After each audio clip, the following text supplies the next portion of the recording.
All right, our team is anxious to get back on the practice field today. We've had some really productive days of both, obviously recapping where we're at right now, but really, really good plan for the week. Great energy in the building today. These guys are focused on trying to go 1-0 this week and doing everything, in their power with our preparation here to go down there and play a good team, good young team that's going to fly around, and we're going to have to play good football. So simple as that. We're motivated to just go play and got to put in the work this week to be ready to roll from that standpoint. Just a couple things injury-wise. We'll have a couple veteran rest guys today, Harrison Phillips and Harrison Smith.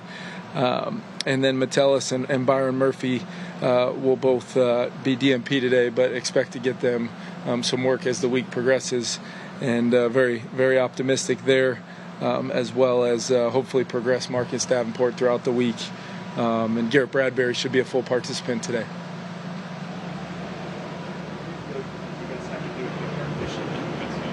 Say that one more time. What do you have to do to be more efficient in the red zone? Yeah, I think it just comes down to a couple things, right?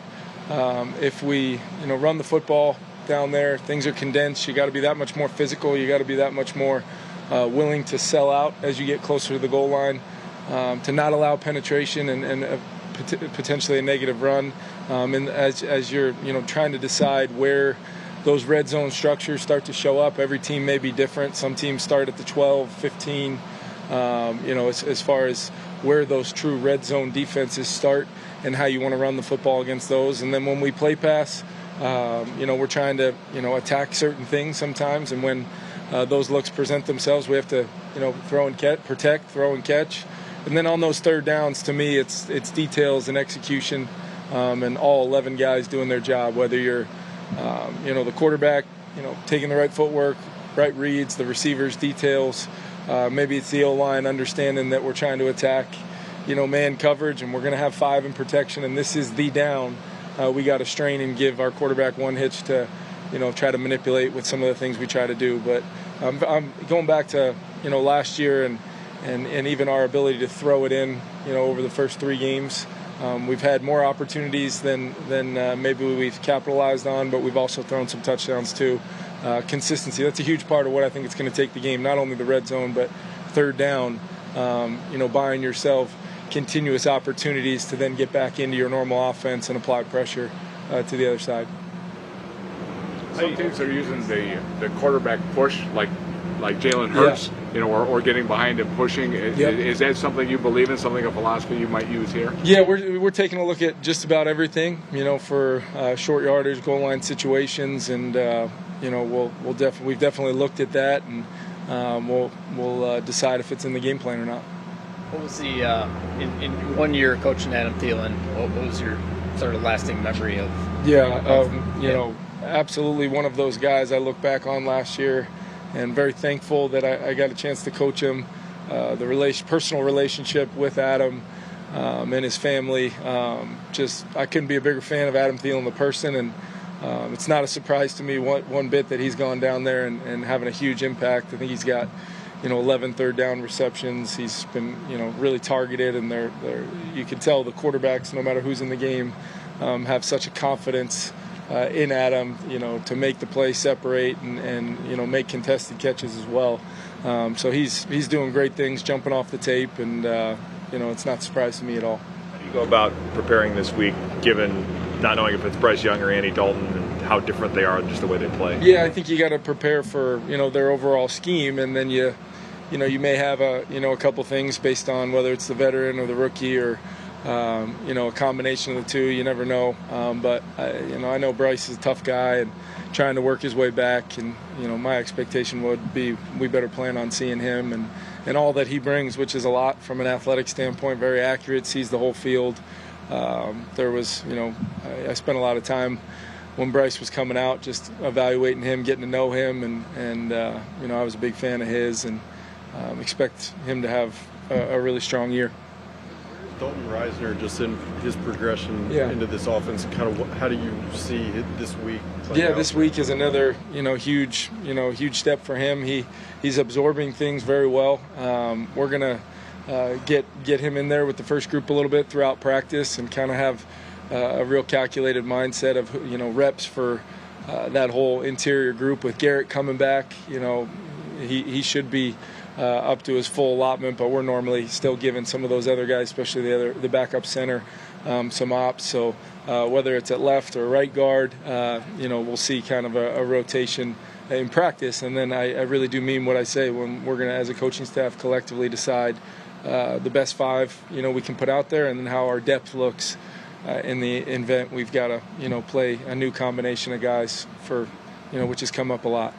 Envision ever, or do you like the idea of a game rotation at offensive line, or is that too hard to do?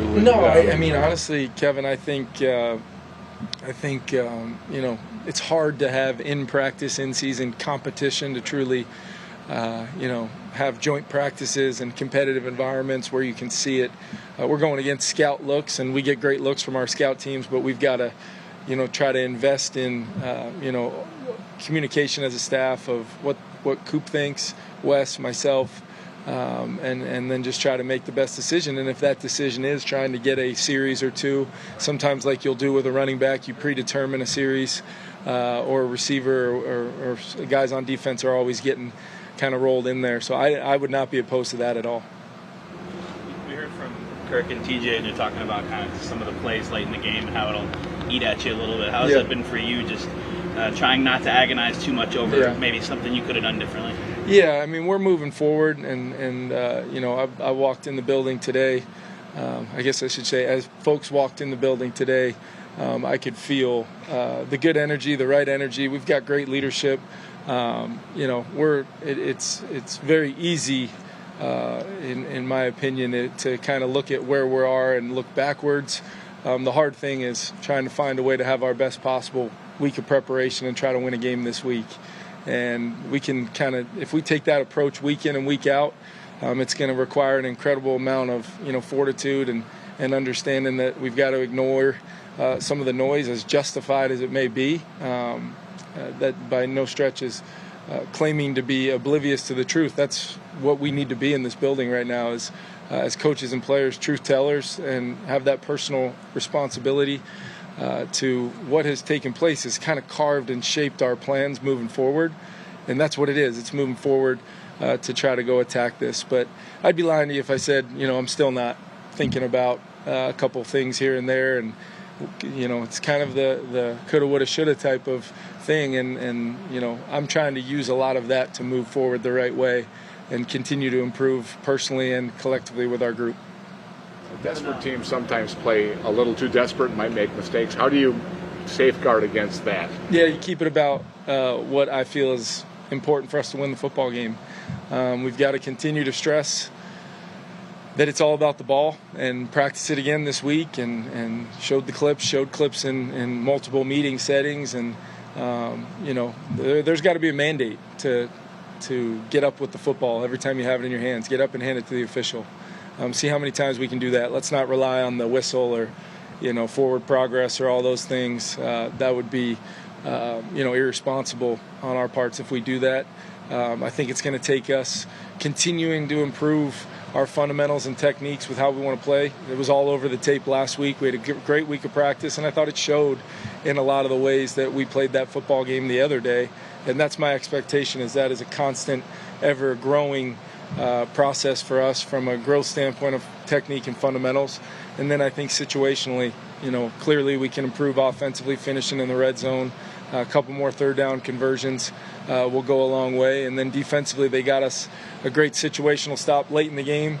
Could we have done that at the end of the half, being a fingertip away from maybe keeping them out of the end zone, and what a momentum play that could have been.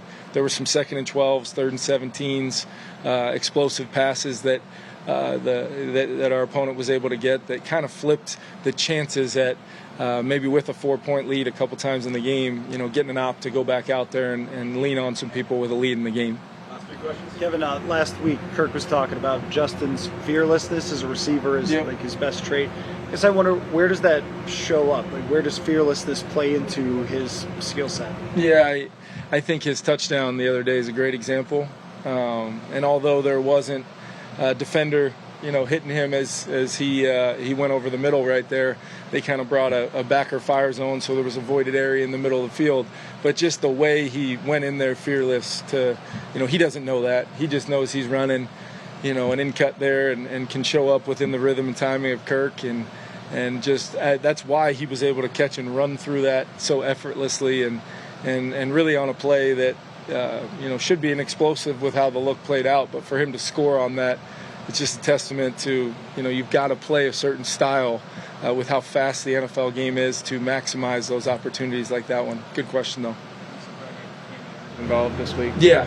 The plan right now is, to try to get him, up and active and give him some opportunities in the game, and I'm excited to see him.